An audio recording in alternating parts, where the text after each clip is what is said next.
Est-ce qu'il pourrait y avoir un lien direct entre les toutes petites choses qu'on fait chaque jour et notre avenir? C'est une idée assez puissante, n'est-ce pas? Et c'est justement ça qu'on va décortiquer ensemble. Un principe ancien, mais qui pourrait bien en fait changer complètement notre perception du succès et de la responsabilité.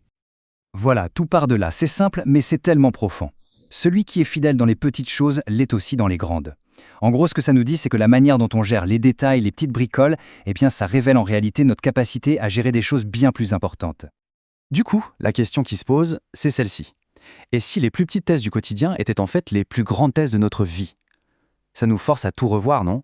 À se demander si le vrai test de notre caractère, au final, ce n'est pas dans les grands discours, mais plutôt dans les actions les plus simples, les plus humbles. C'est exactement ce qu'on va explorer. Alors, première étape, le fondement de la fidélité. Pourquoi est-ce que les petites choses passent en premier?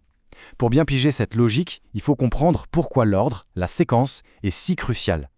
Tout part de la base, même si elle paraît toute petite.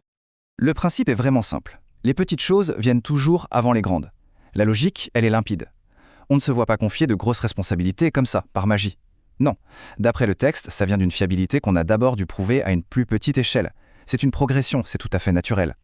Et cette progression, elle se fait en 2 étapes très claires. Étape 1, on prouve sa fidélité dans une toute petite chose, et seulement après, étape 2, on peut se voir confier beaucoup plus.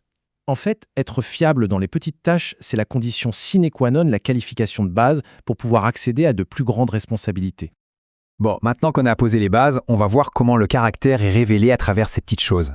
C'est l'idée que nos actions, en fait, elles sont constamment observées, évaluées, que ce soit par les autres ou, comme le suggère la source, par quelque chose de plus grand. On parle ici d'évaluation du caractère. C'est quoi? C'est ce processus qui permet de déterminer la vraie fiabilité de quelqu'un.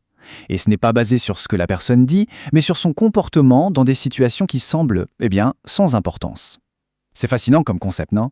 L'idée que la vraie valeur de quelqu'un, ce n'est pas sur son CV ou dans ses belles paroles, mais dans sa façon d'agir quand l'enjeu semble minime. Et là, on a une distinction qui est absolument cruciale. D'un côté, on a les promesses, les qualifications, tout ce qu'une personne dit qu'elle peut faire.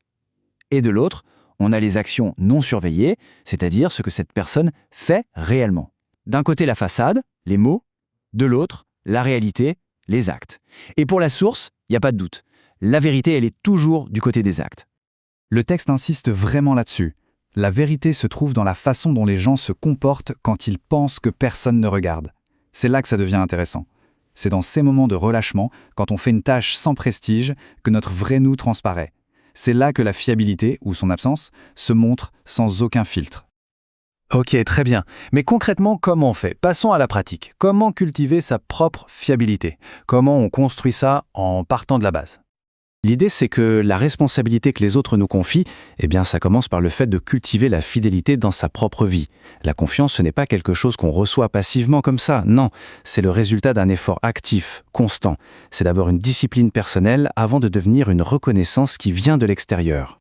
Et la source donne des exemples très très concrets. Cultiver la ponctualité, cultiver le fait de répondre à ses lettres, ou ses emails aujourd'hui, et bien sûr, cultiver le respect de ses promesses. Être à l'heure, répondre à ses messages, tenir ses engagements, même les plus petits. Ça peut paraître banal, mais c'est présenté comme les exercices de base pour se forger un caractère digne de confiance. D'accord, donc on a vu comment l'appliquer à soi-même. Maintenant, inversons la perspective. Comment on peut utiliser ce principe pour juger du caractère des autres? C'est un vrai guide pratique en fait. La question est simple, mais elle est essentielle, que ce soit au travail ou dans la vie perso. Comment on identifie des personnes fiables avec qui on peut bosser? Comment on fait la différence entre ceux qui parlent et ceux qui font? La source propose une méthode d'évaluation très directe. Et le conseil, il est d'une simplicité presque déconcertante. Observez cette personne dans les petites choses. Voilà. Au lieu de se laisser impressionner par de beaux discours ou un CV long comme le bras, il faut juste porter son attention sur les détails de son comportement de tous les jours. La méthode, c'est donc de faire un tri. Il faut ignorer les grands mots, les qualifications ronflantes et plutôt observer comment la personne gère les petites responsabilités. On déplace son attention des apparences vers les preuves concrètes. Est-ce que cette personne gère bien les petites tâches? Est-ce qu'elle tient ses petits engagements? La réponse à ces questions, apparemment, en dit vraiment très très long. On arrive au bout de cette analyse. Alors, quel est le message final à retenir? Quel est vraiment le poids de ces petites actions? Le point crucial, il est là. Notre véritable valeur est évaluée dans les petites choses. Tout se résume à ça, en fait. Selon cette vision des choses, ce ne sont pas les grands exploits de temps en temps qui définissent qui on est, mais plutôt la somme de nos petites actions de tous les jours. C'est là, dans le quotidien, que notre intégrité est vraiment mise à l'épreuve. Et cette dernière citation, c'est un avertissement très direct et très pragmatique. S'ils sont infidèles dans les petites choses, alors ne leur confiez pas les grandes. Ça sert de rappel, un peu brutal peut-être, mais clair, des conséquences de tout ça. Être négligent dans les détails, ça peut tout simplement nous fermer la porte à de plus grandes opportunités. Finalement, tout ceci nous laisse avec une question fondamentale, une question pour la route. Que révèlent nos plus petites actions sur notre plus grand potentiel ?